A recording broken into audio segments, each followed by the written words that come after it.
Fala, protagonista! Seja muito bem-vindo ao meu canal, seja muito bem-vindo à Conversa com Protagonistas. Nós já tivemos outros episódios e é uma honra pra mim ver o teu comentário nesses episódios que já aconteceram. Se você ainda não tá inscrito no canal, se inscreve aqui embaixo, faz parte desse time, entra para o time de protagonistas, procura um dos nossos treinamentos nas nossas plataformas, faz a tua parte, eu tô aqui fazendo a minha, entregando o melhor pra você.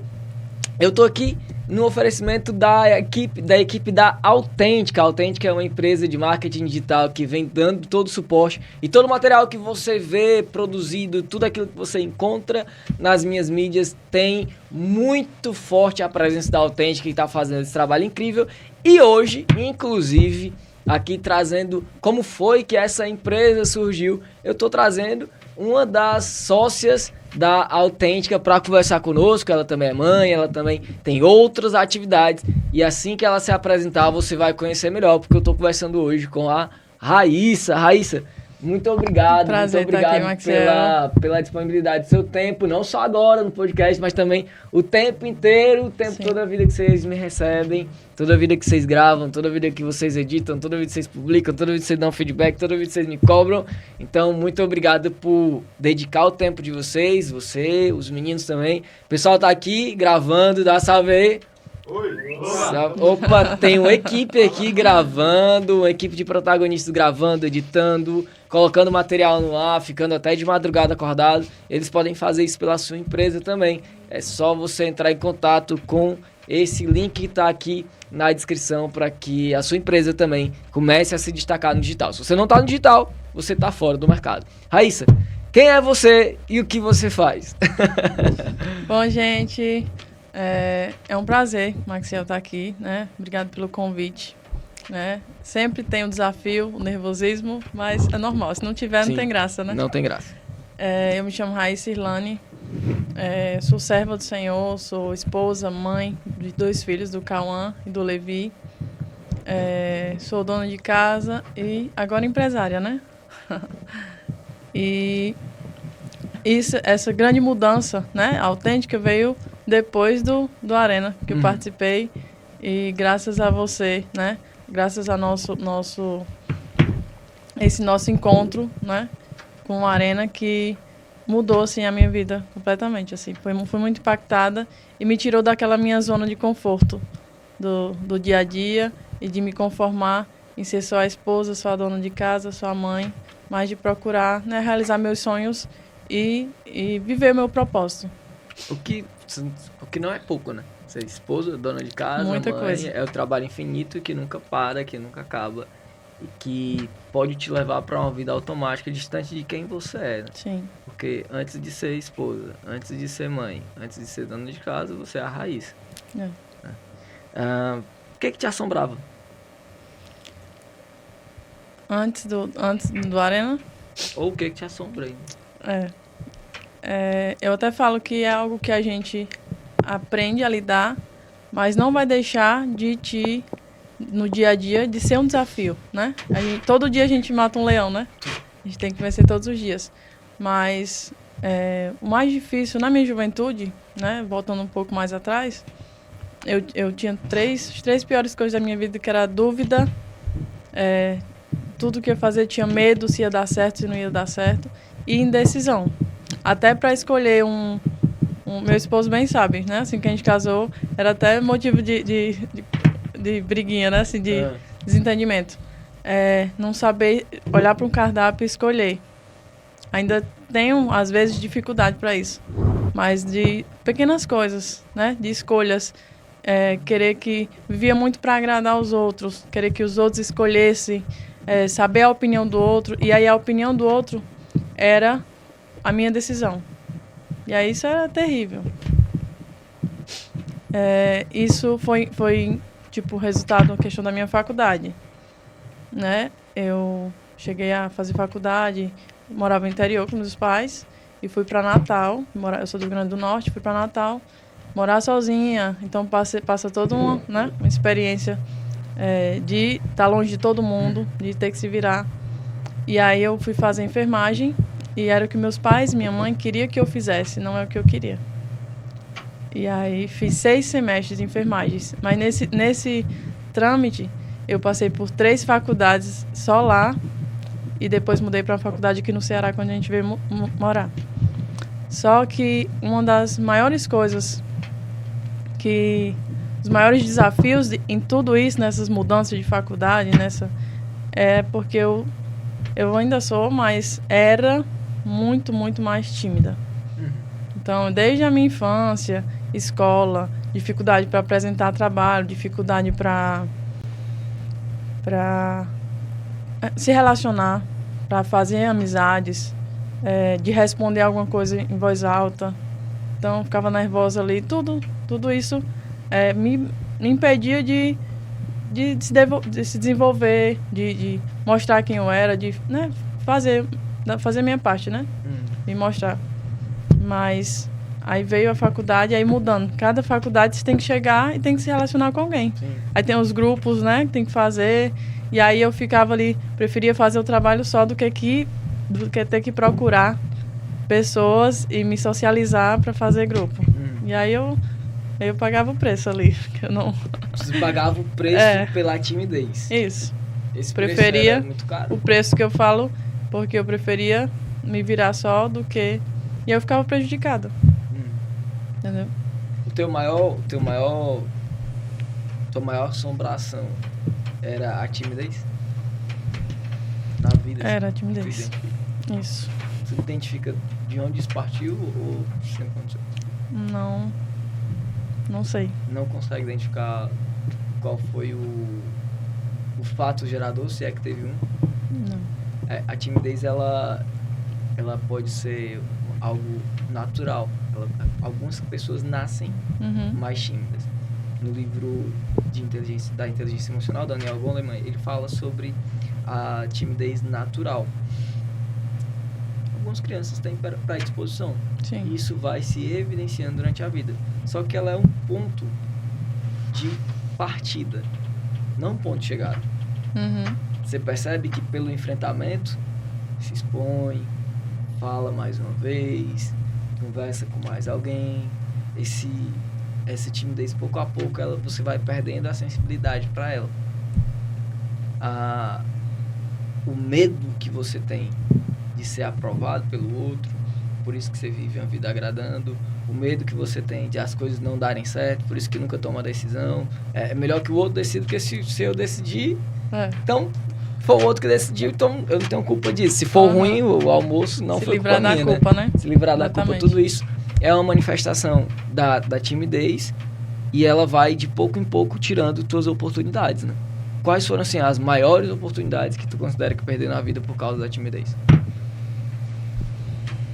Na verdade, quando eu falei que eu tinha esse bloqueio até de apresentar um trabalho na faculdade, na escola, o interessante é que quando eu tive a oportunidade de apresentar, eu saía realizada, entendeu? Eu dava um show e saía realizada. Então, o meu maior medo ali era algo que eu amava fazer. E aí eu descobri, né? Um dos propósitos, uma das coisas que eu gosto de fazer é ensinar, de alguma forma, né? Contribuir com o outro, ensinar, mesmo do meu jeito ali, né? Mas eu gosto muito de transbordar, de passar para alguém, né, o que eu sei. E aí foi uma das formas que, tipo assim, não, eu tenho medo, eu fugia daquilo, mesmo que aquilo me gerasse um prazer, né? Depois de eu apresentar, eu saía, me achando. Sim. Esse medo de apresentar, esse medo de... Como é que ele se manifestava em ti? Assim? Como é que isso acontecia? Teu corpo reage como? O nervosismo extremo, né? Até dor de barriga, questão eu ficava travada ali, gaguejava, e só, né, coisas naturais que acontecem. A questão de falar em público, a questão, né, de se expor, ou de errar, o medo de errar. Tu considera que esse comportamento, ele é um comportamento que é 100% teu, ou tu viu, ouviu e sentiu pessoas que tinham esse comportamento e de repente tu foi adquirindo isso pra ti? Pode ser que sim, mas eu não ligo diretamente ao que foi. Né? Mas pode ser que de alguma forma eu fui influenciada a... Quando foi a primeira vez que tu teve coragem de enfrentar isso? Sem ser no Arena, assim. A primeira vez que eu fui e tal. Foi na faculdade? Que eu fui e... Tu foi, falou e tal. Falei, mas aí voltava tudo de novo, Sim. né? Eu fazia ali, no momento eu apresentei e tal, venci o meu medo naquele momento. Mas eu voltava a me camuflar. Legal. Mas aí no Arena, que eu falo, foi uma experiência que eu identifiquei, né? Porque antes tinha isso, eu sabia que eu era tímida, mas não sabia o quão prejudicial isso era pra mim, né? E aí no Arena eu identifiquei e eu consegui, né, combater ali e realmente vencer aquele medo de uma forma, né, maior. E entender de onde talvez não entender 100% de onde partiu, mas entender que é um ponto de partida, que tem outros caminhos, né? A gente conversando aqui no nosso dia a dia, tu fala sempre que não conseguia ter uma posição de autoimagem boa, não gostava de se vestir bem e tal, Sim, não sei o quê. se cuidar. Por que é que isso acontecia? Pois é. O que é que tu ouvia de ti sobre isso? Eu sempre fui, inclusive o meu esposo, né, que me ajudou muito, né, a melhorar, a evoluir, a me ver de uma forma diferente. Mas era sempre a questão da baixa autoestima, a talvez não se achar que merece, ou priorizar muito os outros. É isso, querer agradar muito o outro, sim, priorizar muito o outro e não me cuidava. Como é que tu agradava o outro não se cuidando? Como é que isso acontecia? De forma prática, assim. Não sei dizer. Não sabe dizer. Deixa eu melhorar a minha pergunta. Você tem... Seu esposo fica bem se você tá bem. Como é que na tua cabeça você não se arrumar pra ele tava fazendo bem pra vocês dois? Como é que isso... Não tem lógica, né? Não consegue ter uma lógica, tu percebe? Quando a gente fala isso alto, tem outro livro também que é bem interessante, que é uma leitura que as mulheres, se fizerem, tem um enfrentamento legal. É um livro de uma leitura densa, que é A Síndrome da Boazinha. E nesse livro, eu já falei pra ti algumas vezes, já falei aqui algumas vezes, nesse livro o autor, ele traz a perspectiva de que eu tô morrendo de frio. Vocês estão mandando eu gesticular, eu tô morrendo de frio. Volta aqui pra 30.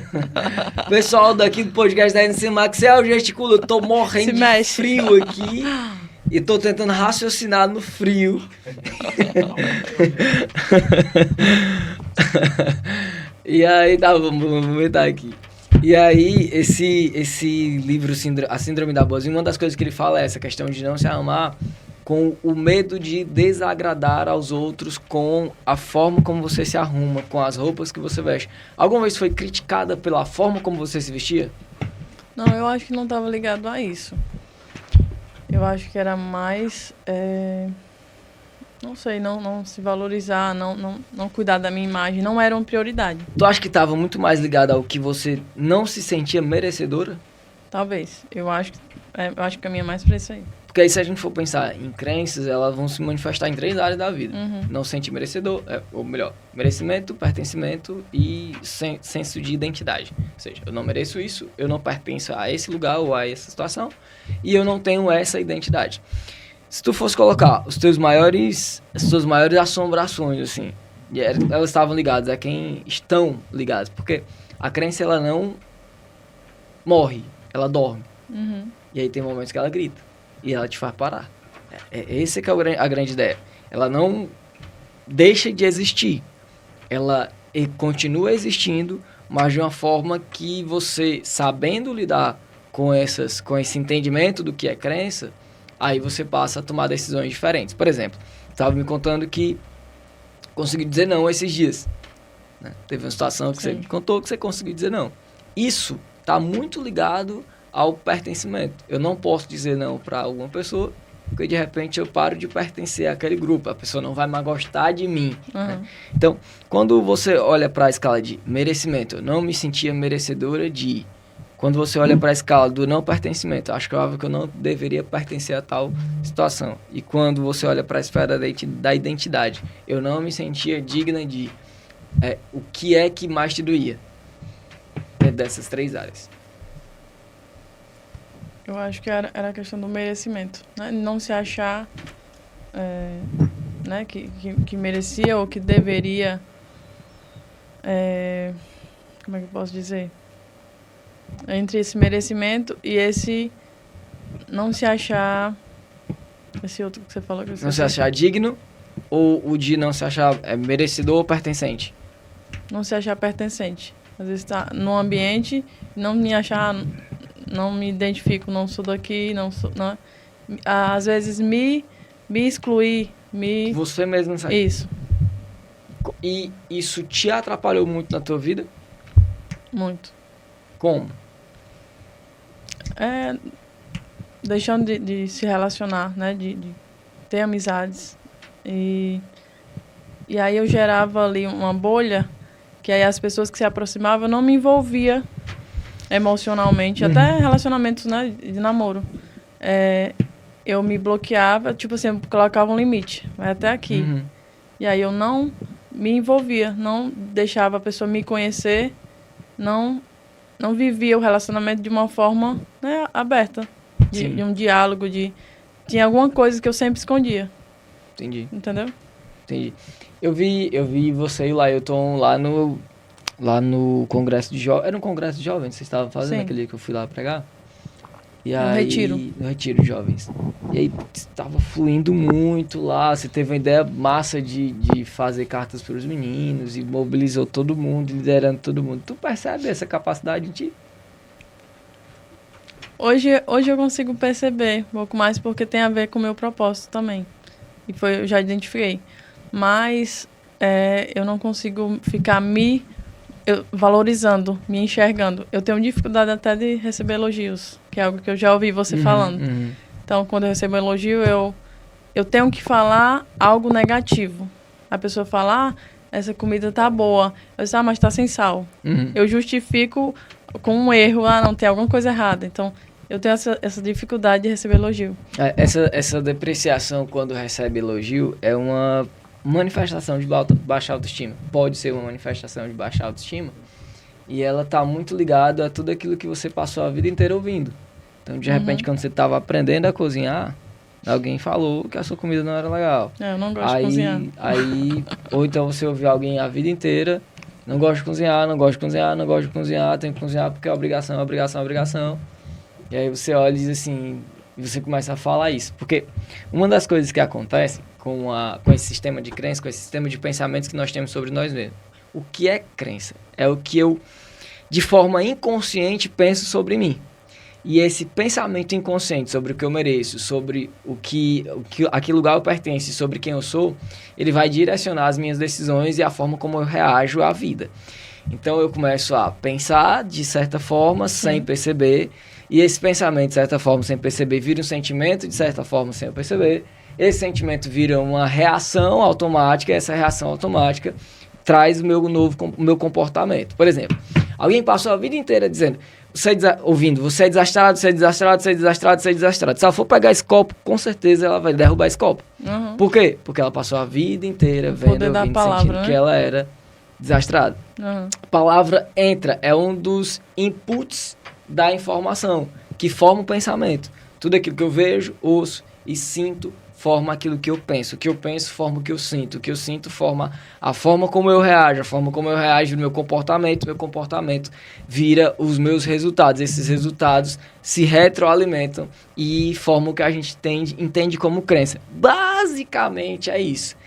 Nisso você pode repetir, repelir ou ignorar. Por exemplo, um menino que vê a vida toda o pai batendo na mãe, vai chegar uma hora que das duas, ou ele vai ser alguém super carinhoso, ou ele vai se tornar alguém agressivo. E o mais provável é que ele repita o comportamento, porque ele passou a vida inteira vendo, ouvindo e sentindo. E aí, porque ele vê, ouve e sente, ele começa a reproduzir de forma automática. Claro, eu estou explicando aqui de forma racional. Só que isso acontece no sistema límbico, numa velocidade absurda, que se você não parar respirar. Dá um tempo para entender o que tá acontecendo, você só vai. Inconsciente, né? No inconsciente. E isso vai atropelando. Por exemplo, em algum momento, tu já chegou a falar para um dos meninos, pro Cauã, pro Levi, algo relacionado àquilo que você que sente para você. E depois você parou e disse assim, cara, isso não é um comportamento deles, é um comportamento meu. Uhum. Por exemplo, o Cauã gosta de cavalo. Tu também. Ele monta. Ele corre. Hoje monta. Ele mas monta, passou ele um tempo corre. sem montar. Por que não? Ele passou um tempo que ele chegou, um dia que ele foi andar, aí o cavalo quis disparar com ele, né? Aí ele foi, desceu, aí passou um bom tempo magiando, sem montar, com medo. Aí foi pro futebol, aí tudo que a gente ia, todo campeonato, aí ele tava com a bola dele ali e os amiguinhos. Bola, não queria nem saber de... Tinha esquecido o cavalo. E aí isso a gente ficava meio assim, né? Queria que o nosso filho também tivesse ali, gostasse. Teve um dia que ele disse, pai, hoje eu quero montar.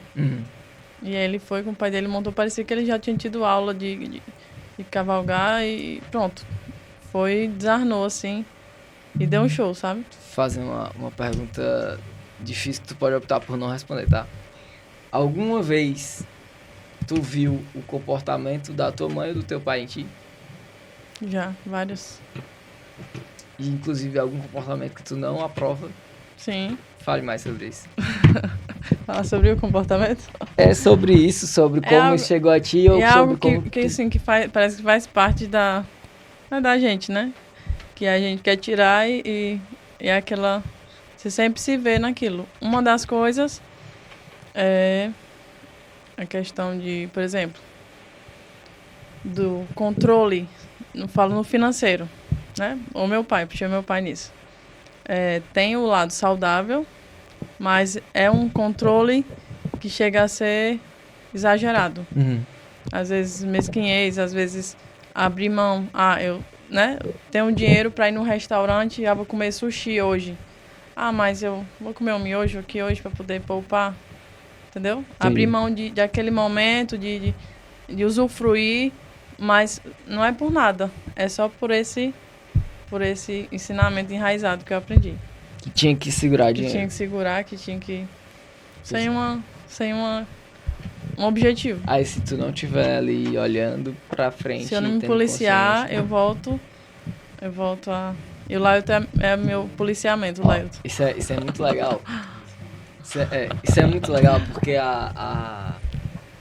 especialmente as crenças limitantes. Sim. Acontece comigo, acontece contigo, acontece com qualquer um que tá assistindo, acontece com qualquer um que tá aqui. Elas são como um elástico, sabe? Elástico de roupa. Então você tem um elástico ali e você estica. Isso é quando você tá no treinamento de inteligência emocional, quando você tá se desafiando, quando você tá no processo de enfrentamento. Então você tá esticando a crença. Chega uma hora que o que vai acontecer com o elástico? Ele tem duas possibilidades. Se você estica mais, ele rompe. Sim. E se você solta, ele volta ao normal. Volta a ser quem ele era. Esse é o grande ponto de mudança. Isso é o que, num treinamento como a Arena, a gente faz através do forte impacto emocional. Então, lá, eu não sei se tu sentiu essa sensação, mas tem uma hora que dá vontade assim de... Você tá esticado, sim ou não? Sim. E aí, ou rompe com aquela atividade que a gente faz, ou silencia e volta pro lugarzinho e continua do mesmo jeito. Na vida cotidiana é a mesma coisa.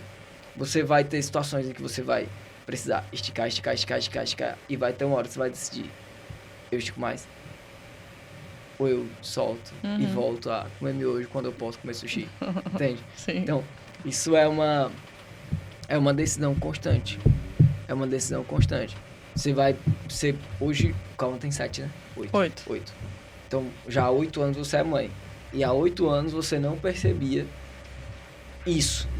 Então, tem comportamentos que o Cauã tem hoje que você ensinou porque sua mãe lhe ensinou, porque seu pai lhe ensinou.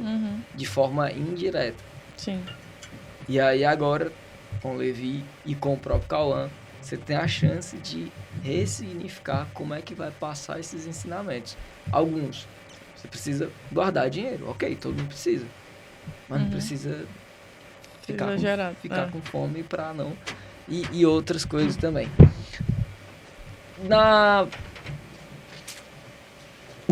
Dentro das coisas que te assombravam aqui, na dúvida, no medo e na indecisão...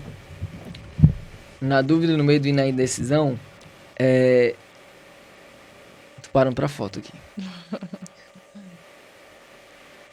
Na dúvida, no medo e na indecisão, o que é que mais te assombrava, além do falar em público? Por exemplo, em relação a ser mãe, o que é que mais te assombrava na maternidade ou que te assombra na maternidade? Dúvida, medo e indecisão, né? Relacionado a isso. A maternidade, Na maternidade, eu tinha medo de ser mãe. Engraçado, né? Enfim, todos têm medos, mas no sentido de não conseguir ser uma boa mãe, no sentido de não conseguir... Tô até vergonha de falar isso. De amar, assim, né? Será que eu vou amar meu filho, né? Como devo? E de não dar conta. De não dar conta. Né? Por ser responsabilidades. E eu me preocupava sempre com como eu iria ensinar, o que eu ia passar para eles, né? A forma. E aí isso que você falou da questão de ressignificar, né? Coisas que eu aprendi, né? Na minha bagagem, e o que eu vou passar para meus filhos, né? E é algo que a gente sempre conversa, eu e o Lailton, da gente, aquilo que eu acho que não é, né? Que não é saudável para mim, que eu percebo hoje, né? Que me formou, eu vou mudar e vou melhorar e vou fazer diferente, né? Eu não posso punir meus filhos por algo que eu sei que talvez meus pais erraram quando me criaram, por talvez não saberem, né, o quanto isso ia refletir. Sim. E aí eu tenho total consciência que preciso melhorar, mudar e fazer de uma forma diferente aquilo que me... Como é que se diz? Que me influenciou negativamente. Sim. Ou que me reflete algo que não me agrada hoje. Muito bom. Muito bom. E como esposa? A mesma pergunta, como esposa. O que é que mais te assombrava? Como esposa... Na verdade, era um sonho casar, né? Era questão de construir a família, de casar, de ter filhos. Era algo que você via assim, né? Como é algo de Deus, né? E você, será que eu vou encontrar a pessoa certa? Será que... E eu tinha idealizado, né? Como eu queria a pessoa, né? Qualidades, algumas coisas que eu pedi ao Senhor, né? A forma que eu queria que Ele fosse. E aí... Eu tinha um medo de não dar certo, tinha medo do divórcio. Antes de casar, tinha medo de dar errado. Ainda bem que não, senão teu medo não se concretiza. Nem perigo.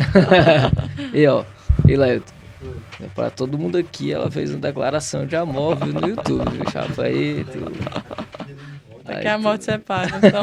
o marido dela tá aqui assistindo. Ou então morra, né? O Cláudio Duarte fala. Que seja ele. Eu não conheço homem viúvo, não, viu? Homem viúvo é raro, pô. A mulher vive mais, né? É porque ela conversa mais. As mulheres conversam mais, elas expõem mais emoções delas, morrem menos. O segredo, E os homens são atrevidos na medida absurda e são mais morredores. Mas enfim, ninguém vai falar sobre isso, não. Quando você decidiu, lá no primeiro Arena, você falou que surgiu a Autêntica. Conta pra mim como é que foi essa história e como é que tá sendo esse desenvolvimento com todas as suas atribuições, ainda também ser empresário. Pronto. Até eu chegar ao Arena, né?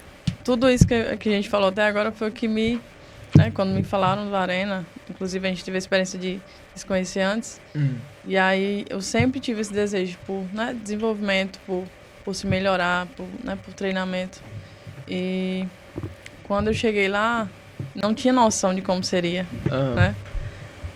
E, como você falou, aquela prática, aquilo que faz a gente, né, vencer mesmo, bloquear ali, vencer o crítico e calar a boca dele mesmo.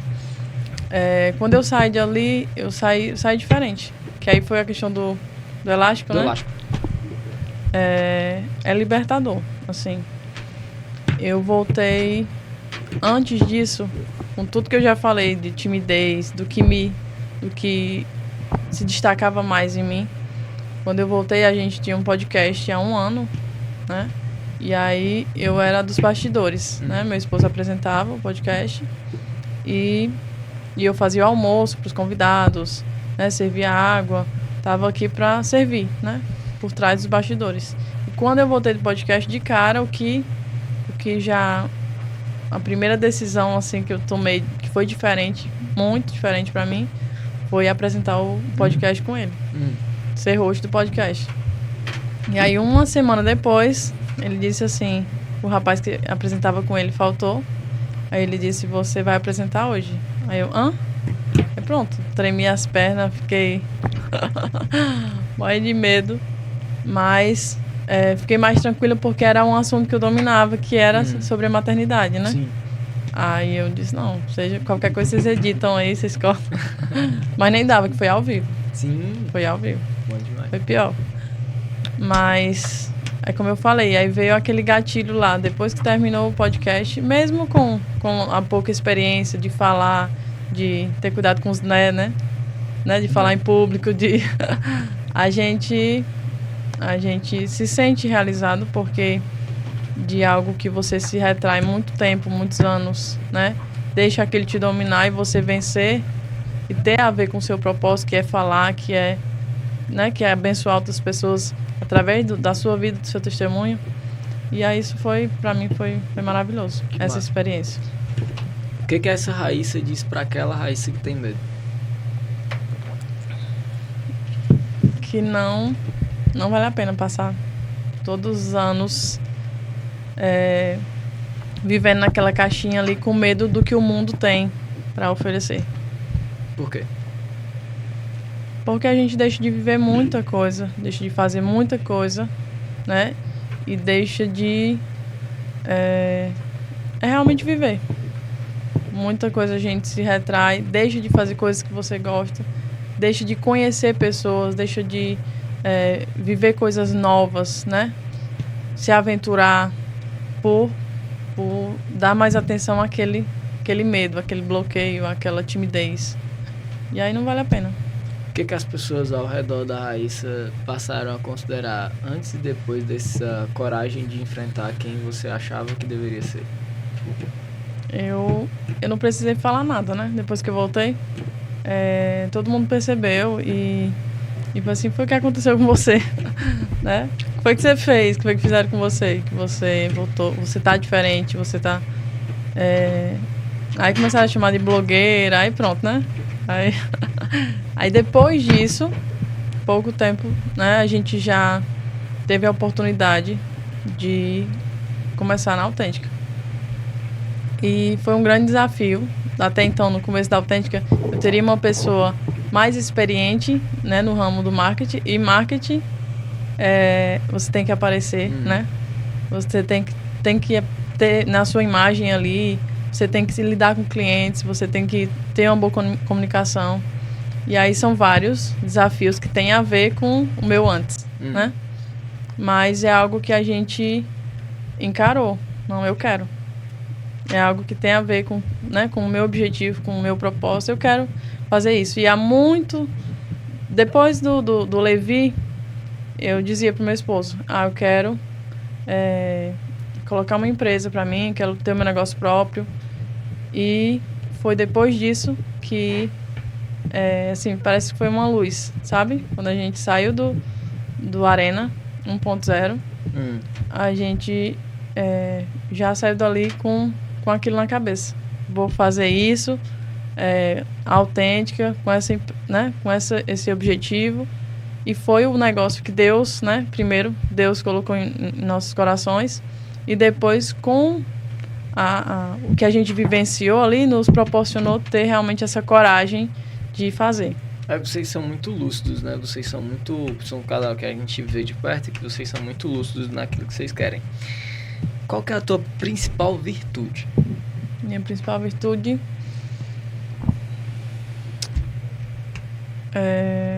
que amor que tá falando aí? Tá admirando. Os universitários estão ajudando. Vamos lá, minha principal virtude. Eu acho que é servir. Servir. Fale mais.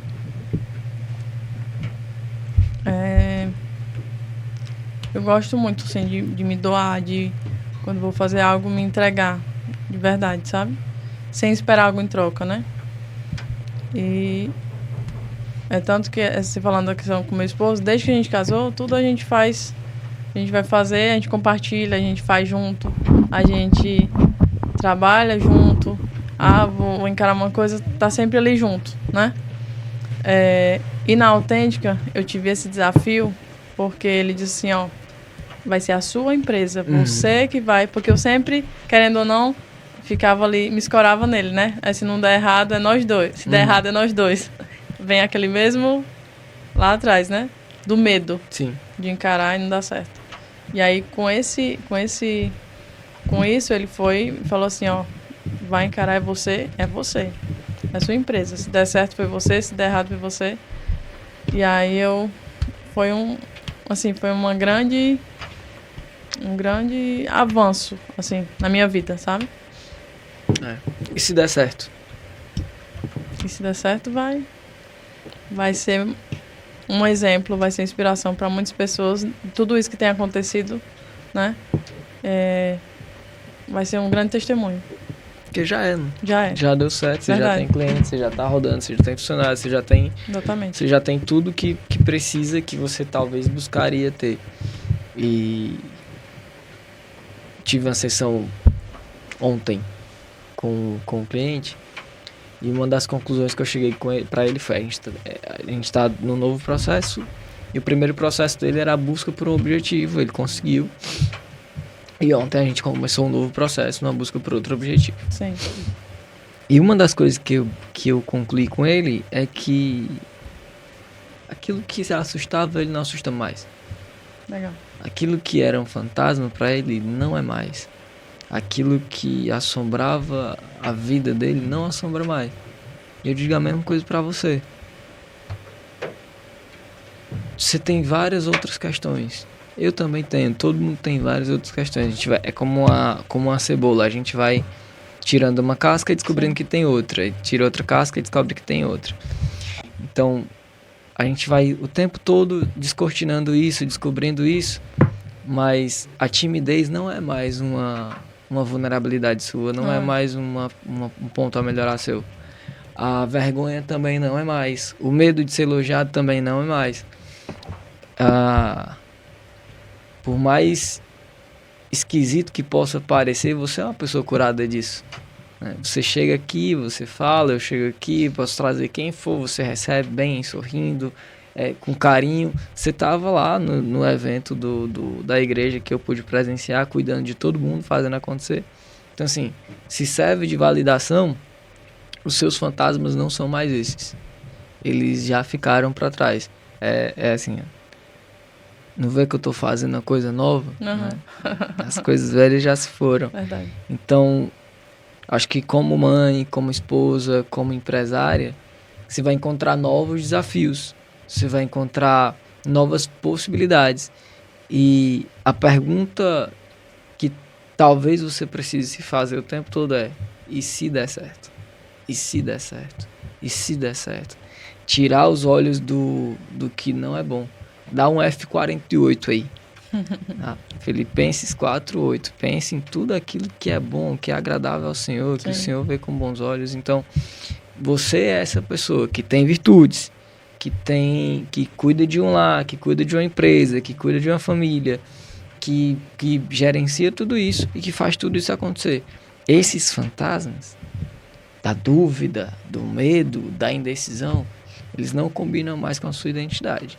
Sim. Eles podem eventualmente quererem acordar, porque eles estão adormecidos. Mas te asseguro que não são eles mais quem vão te paralisar. Pelo contrário, o medo, ele é uma excelente ferramenta para que você se prepare. A dúvida é uma excelente ferramenta para que você pergunte e se prepare. A indecisão é uma excelente ferramenta para que você procure outras opiniões e decida aquilo que é mais prudente. Opiniões de pessoas que são relevantes para né? você, que são Sim. referências para você. Então, quando a gente transita aqui no podcast, eu já saí do podcast, eu tô aqui contigo 100%. É de dizer assim, continua fazendo, continua seguindo, continua colocando em prática aquilo que você se propõe colocar em prática. Porque as coisas vão se ajustando. Não é tudo de uma vez, Raíssa. Não é de uma hora para outra. Você demorou a vida inteira para aprender a ser a Raíssa que você se tornou. Aí agora você vai ter que passar por um período de desconstrução de algumas partes dessa Raíssa, aproveitamento daquilo que você deseja colocar ainda na próxima Raíssa, e a partir disso você construir uma nova Raíssa, que aí vai se aproximar mais de ser a quem você quer se tornar. E aí vem a minha próxima pergunta: quem você quer se tornar? Na verdade, eu já estou me tornando, né? Quem eu queria, né? Uma das coisas que foi muito, né, que faz parte hoje para mim conseguir me tornar quem eu estou me tornando, é o aprender a dizer não, sabe? Foi uma chave muito importante. E todos os dias a gente tem que dizer não para muita coisa, renunciar a muita coisa e tirar da nossa bagagem ali, né? Desfazer aquela mochila, né, velha de coisas que você não queria que tivesse com você e aprender coisas novas. E aquilo que a gente aprende, como foi a experiência no Arena, ninguém tira, né? E quem eu quero me tornar é um empresário de sucesso, né? Hoje um dos maiores desafios é dar conta de tudo, né? Filho, empresa, casa, mas é gratificante, porque é você ver de um sonho, de algo que você queria muito, acontecendo, se realizando. E só depende de mim mesma, né? De continuar, de fazer, de dar o melhor. E cada dia a gente vê uma evolução, cada dia a gente vê uma conquista por não desistir. Sim. É legal que você tenha essa percepção que só depende de você.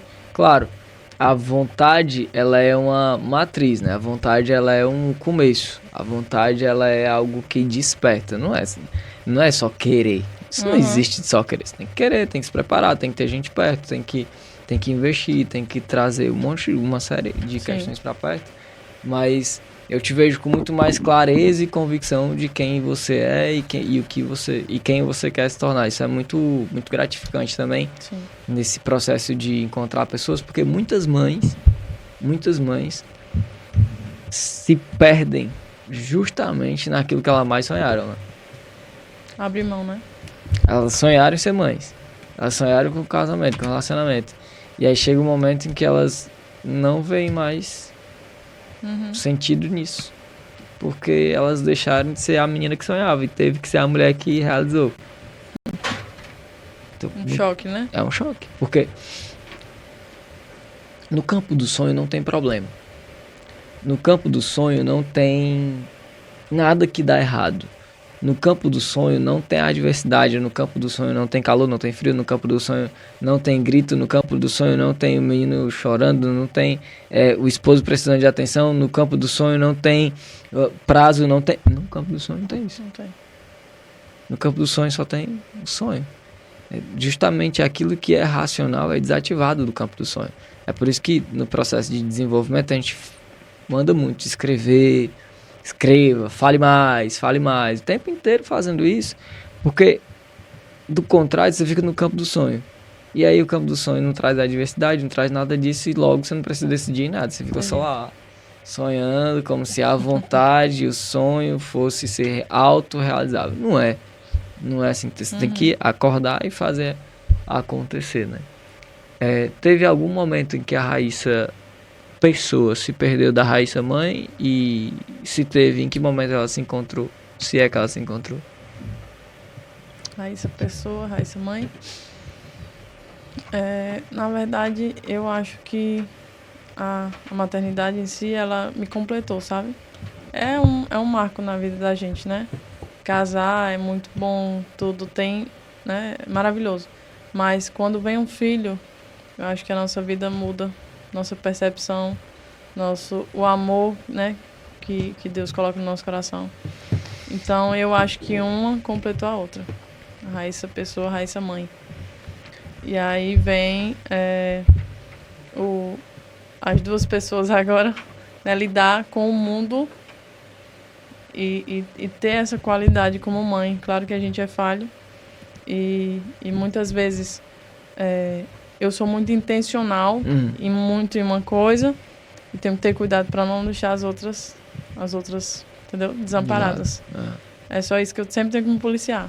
Tá gerenciando. Em relação ao trabalho, se eu ser muito intensiva aqui, e aí e o tempo de qualidade no casamento e os filhos, aí eu tenho sempre que ter esse equilíbrio.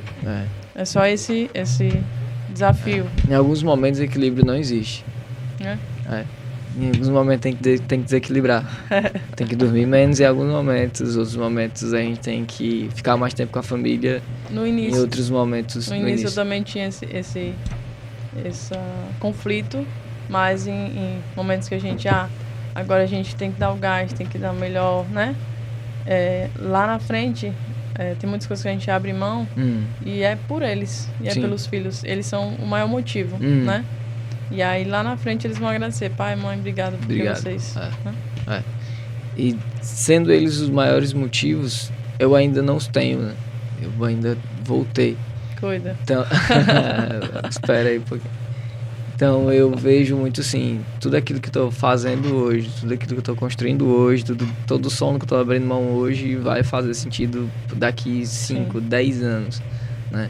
Então o desequilíbrio ele é necessário por um momento. Claro, precisa ter prazo, você não pode passar a vida inteira virando madrugada, porque tem que trabalhar, porque senão você vai virar um escravo do trabalho ao invés de ser alguém liberto por ele, né? Mas precisa ter clareza também que em algum momento você vai precisar ser mais esposa que mãe. Em outro momento você vai precisar ser mais mãe do que empresária. Em outro momento precisar ser mais empresária do que mãe e esposa. E saber é como um malabário. Sempre faço analogia. Não tem aqueles malabários? Tem. Então, uma hora vai ter que estar um lá em cima e outro mais aqui embaixo. Outra hora, outro lá em cima e outro aqui embaixo. Outra hora tá todo mundo dominado na mão e depois o jogo começa de novo. Então, basicamente, é assim que eu e você vamos lidar com os conflitos, com as crenças, com as críticas, com as dores, com as conquistas, com as possibilidades. E cada escolha vai representar uma série de renúncias. Quanto mais eu escolho, mais eu renuncio. Tu falaste das suas virtudes, por exemplo, você fala em servir. Você é um excelente ouvinte. Você é uma excelente comunicadora daquilo que está no teu coração. Então, cada coisa que você decide fazer, cada decisão que você toma é uma coisa que você abre mão. É uma situação que você abre mão.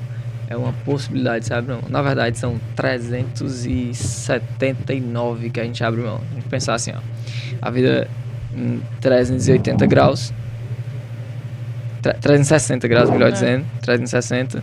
Então, para cada decisão que eu tomar, numa direção, eu abro mão de todas as outras 359 direções. Incrível. E a partir disso, tudo aqui está no campo hipotético. Lembra que o sonho não tem adversidade? Então, essas vidas que você imagina antes de tomar a decisão, simples como tomar um café em casa ou na cafeteria, ou uma decisão complexa de ter um novo sócio ou não na empresa, ela vai anular as 359. E essas 359 vão ser decisões que nunca vão ter adversidades, porque elas estão no campo do sonho, só do pensamento. Essa aqui, a decisão que você tomou, é a única decisão que você vai encontrar dificuldades e acertos. E aí você vai caminhando com isso e fazendo desse equilíbrio que você comentou aí. Tão difícil. Valeu a pena estar aqui? Com certeza. Por que valeu a pena? Por vencer mais uma vez, né? O medo do falar em público, que é algo que já estou me acostumando. E agradecer muito a você, né? Por entregar tanto, né? Por impactar vidas, né? Com a sua vida. E pela sua simplicidade, você deixa a gente mais à vontade. Parece que nem tem câmera, né? Aqui. A gente fica à vontade. E hoje a Autêntica só falando mais um pouco sobre isso, foi um sonho que a gente nem sabia como era esse sonho, o que era, e a gente conseguiu enxergar depois do Arena. E tem tudo a ver com a gente, né? Tem tudo a ver comigo, porque é ser autêntico, né? A gente, como a minha essência que eu falei é servir, então tudo que a gente faz com amor. Eu aprendi muito com minha mãe, questão de hospitalidade, né? De receber bem, de servir. E aí eu levo isso para tudo que eu faço. E a gente se encontrou, né? Então muitas coisas que você falou, não focar mais no negativo, né? Só ver as coisas positivas. E aí a gente, assim, é um prazer, assim, tudo que a gente tem vivido é ver a mão do Senhor, né? Ver a bênção do Senhor e a gente acreditar, né? Primeiro em Deus, que se não for Ele a gente não faz nada. E depois na gente que a gente consegue, né? Eu tô emocionada. Sério, porque quando a gente começou a jornada daqui de idealizar tudo isso, a Raíssa ainda tinha muita dúvida. E agora você não precisa impressionar ninguém. Você não precisa ir na velocidade de ninguém. Você não precisa falar como ninguém, ou cantar, ou dançar como as outras pessoas. O que você precisa é ser você. Sim. Na sua essência, com a sua autenticidade. E é isso que vai trazer as pessoas para perto de você. Não precisa se acelerar. Só precisa não parar. Não precisa você ter a velocidade que o Félix ou o Negreiros tem para editar um vídeo. Você só precisa ser a pessoa que os acolhe e direciona, para que eles possam fluir nisso, né? Cada um tem a sua valência, cada um tem o seu domínio, e você tem os seus. Eu sou muito feliz aqui, viu, gente? Eu sou muito bem acolhido aqui. Sou muito grato pelo servir de vocês.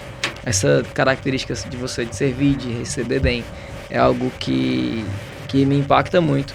E sempre eu falo pra Bárbara quando eu chego em casa: amor, me receberam tão bem. Os meninos desceram um chicote em mim, mas desceram um chicote de uma forma legal, estão cuidando bem de mim. E em regra eu no final eu faço aquela pergunta, né, que eu vou te fazer, sobre você imaginar que tem aqueles óculos de realidade virtual aqui, e nessa realidade virtual vai chegar para todo mundo da Terra. Aí você aí, na sua autenticidade, qual é a mensagem que a Raíssa quer que todas as mães, todas as mulheres, todas as esposas, todas as empresárias, todas as pessoas do mundo vejam? Qual é a mensagem? Que não deixe, né, o medo, não deixe as circunstâncias ou aonde você quer que esteja, a timidez, que é algo que é muito, muito comum, né, te parar ou te impedir de você alcançar, né, chegar no seu sonho e fazer o que você quer realmente, aquilo que é o seu propósito, aquilo que te dá prazer e aquilo que te faz realizado. E que você possa encarar, né, que eu possa, né, inspirar você de alguma forma com a minha história, a você encarar esses desafios e dar uma oportunidade, se dar uma oportunidade para participar do Arena, porque só sabe se viver na pele o que a gente aprende lá. Sim. E, assim, só tenho a agradecer a você e dizer que, assim, foi uma oportunidade, como você falou, de toda a minha vida. Hoje a Raíssa, né, acho que foi uma das maiores mudanças que já aconteceu, de maior impacto. E isso reflete em todas as áreas da minha vida. Né? Não foi só no meu lado profissional, mas em ter acessibilidade, né, mais com os meus filhos, no casamento e na igreja mesmo, no servir. Depois do Arena eu também tive a oportunidade de pregar, algo que eu fazia na minha juventude, e nunca mais tinha né, me despertado para isso, e recebi convite de pregar em culto de senhoras, de jovens, e me dei essa oportunidade. Então, realmente é você viver com intencionalidade, viver os propósitos que o Senhor, né, tem colocado na nossa vida, e de uma forma leve, de uma forma mais tranquila e vendo o caminhar das coisas, né? Que você tá somando, que você tá transbordando na vida de outras pessoas, né? E não tô ali me escondendo, me fechando na caixinha e os outros se virem, não, mas eu tô sendo como um canal, eu me sinto como um canal de bênção, né?